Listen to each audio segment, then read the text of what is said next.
Kalyan sign చేసిన సినిమాల్లో Trivikram cinema కూడా ఉంది.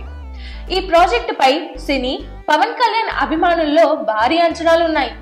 వీరి కాంబినేషన్ లో వచ్చిన జల్సా, అత్తారింటికి దారేది సినిమాల్లాగే ఈ చిత్రం కూడా భారీ విజయం సాధించడం ఖాయమని అందరూ ధీమాగా ఉన్నారు. వారి అంచనాలకు తగ్గట్టే త్రివిక్రమ్ ఈ సినిమా ఉండేలా ప్లాన్ చేస్తున్నారు. అందులో భాగంగానే ఈ సినిమాలో అలనాటి నటి, తెలుగు, తమిళ భాషల్లో స్టార్ హీరోయిన్ గా కొనసాగిన ఖుష్బూను కూడా నటింపజేస్తున్నారు. ఈ విషయాన్ని ఖుష్బూ స్వయంగా తెలిపారు. 9 సంవత్సరాల తర్వాత తెలుగు సినిమాల్లోకి రీ ఎంట్రీ ఇస్తున్నాను. త్రివిక్రమ్ చెప్పిన స్క్రిప్ట్ చాలా అద్భుతంగా ఉంది. ఇందులో నా క్యారెక్టర్ చాలా పవర్ఫుల్ గా ఉంటుంది. నా చివరి తెలుగు చిత్రం మెగాస్టార్ చిరంజీవి స్టాలిన్. మళ్ళీ ఇప్పుడు ఆయన తమ్ముడు పవన్ కళ్యాణ్ సినిమాతో రీ ఎంట్రీ ఇవ్వడం చాలా సంతోషంగా ఉంది. ఈ పాత్రకు ఖచ్చితంగా న్యాయం చేస్తాను, అభిమానులను నిరుత్సాహపరచను అన్నారు.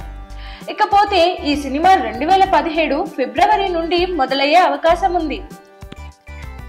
డైలీ టాలీవుడ్ న్యూస్ కోసం మా ఛానల్ ని సబ్స్క్రైబ్ చేయండి. Tollywood planet gossips.